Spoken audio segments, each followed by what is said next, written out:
আমাকে সারপ্রাইজ দিতে এসে নিজেরা উল্লু হয়ে যাবে এটা কোনোদিনও বুঝতে পারিনি। তো দেখো পুরো ভিডিওটা। আজ ছিল 14 তারিখ আর এখন বাজে ঠিক 11:30। তো এখানে আমার জোম্যাটো থেকে কিছু জিনিস এসেছিলো, সেটাই আমি নিতে আর এখানে এসে দেখি ওরা দুজন দাঁড়িয়ে আছে ক্যাবলার মতন, আর আমাকে দেখে পুরো শকড হয়ে গেছে, কারণ আমাকে সারপ্রাইজ দেওয়ার জন্য কেক হাতে নিয়ে দাঁড়িয়েছিল। তো যাই হোক, আমার দেখে এত হাসি পেয়েছি আমি কিছু বলতেও পারছি না, আর ওকে দেখো হেসেই যাচ্ছে।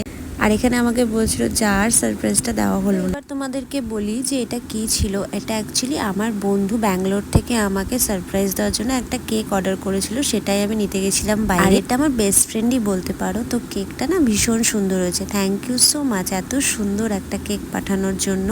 আর এখানে দেখো সহেলিও চলে এসছে। তো ওরাই প্ল্যান করেছিল, আমি কিচ্ছু জানি না, আমি তো বাড়িতে ঘুমোচ্ছিলাম। Thank you so much Loknath, Srabani, Saheli, Saheb সবাইকে এত সুন্দর করে একটা কেক কিনে সারপ্রাইজ দেওয়ার জন্য 12টার সময়। তো আমি এখন ওদের কেকটাই কাট করছিলাম, তো সবাইকে খাইয়ে দিলাম। তারপর আমি সেকেন্ড কেকটা কাটছিলাম। এই কেকটা ছিল আইসক্রিম কেক, নিচ থেকে দেখতেই পাচ্ছ তোমরা যে গলে গলে গেছে, কিন্তু ভেতরে আর কাটছিল না, এতটাই শক্ত ছিল।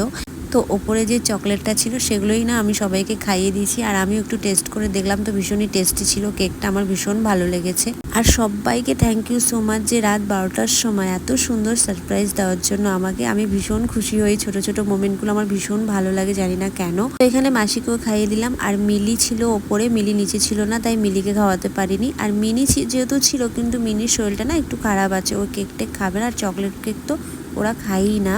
তো এখন সবাইকে কেক টেক খাওয়াবো। আর এখানে দেখো কেক কাটিং করছিল শ্রাবণী, সবাইকে কেক দিচ্ছিল, আর সবাই আমরা খুব মজা করে কেক খাচ্ছিলাম। এখন এই গল্প করতে করতে বেজে গেছে 12:30 পৌনে 1টার মতো। দেখতে পাচ্ছ ওই কেকটার অবস্থা পুরো গলে গেছে, মানে এতটাই মানে আইসক্রিম কেক, বাট তাড়াতাড়ি করে খেতেও পারছি না কারণ ঠান্ডা লাগছে।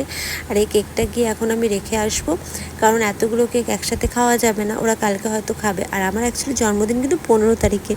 যাই হোক, ওরা তো এই সারপ্রাইজটা রাত 12টার সময় আমাকে দিয়েছে, আমি ভীষণ ভীষণ খুশি হয়েছি।